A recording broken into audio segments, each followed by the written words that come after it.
ஆனந்தம் சில்க் செம்ம ஜாலி ஆடி ஆஃபர் 5 முதல் 50% வரை. ஆனந்தம் சில்க்ஸ்.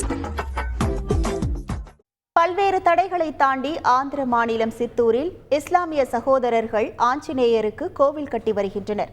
புலிசரலா கிராமத்தை சேர்ந்த பிரஜோ, சந்த் பாஷா ஆகிய இஸ்லாமிய சகோதரர்களின் தாத்தாவிற்கு துவக்கத்தில் குழந்தை இல்லாத நிலையில் அவர் குழந்தை வரம் வேண்டி ஒரு ஹிந்து சாமியாரிடம் வேண்டிக் கொண்டாராம். தினமும் ஆஞ்சநேயரை விடாமல் வழிபட்டால் குழந்தை பேறு கிடைக்கும் என சாமியார் கூறவே அவர் சொன்னது போலவே ஆஞ்சநேயரை வழிபட்டதால் மகன் பிறந்தாராம்.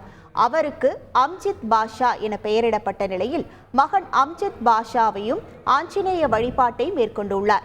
ஆஞ்சநேயருக்கு கோவில் கட்ட முடிவு செய்த அவர் குடும்பத்திற்கு சொந்தமான நிலத்தில் சப்த மந்திர் என்ற பெயரில் கூலி வேலை செய்து கிடைத்த பணத்தை மட்டுமே பயன்படுத்தி ஆஞ்சநேயருக்கு கோவில் கட்டினார்.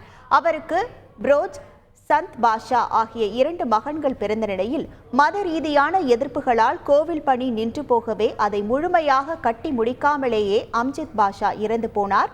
இறந்து போன தங்கள் தந்தையின் ஆசையை நிறைவேற்ற அவரது மகன்கள் சபதம் எடுத்து பல்வேறு தடைகளை தாண்டி கட்டுமான பணியை மேற்கொண்டு வருகின்றனர். விரைவில் பணிகளை முடித்து மக்கள் வழிபாடு செய்ய கோவில் திறக்கப்படும் என அவர்கள் தெரிவித்துள்ளனர். ஆனந்தம் சில்க் செம்ம ஜாலி ஆடி ஆஃபர் 5 முதல் 50% வரை. ஆனந்தம் சில்க்ஸ்.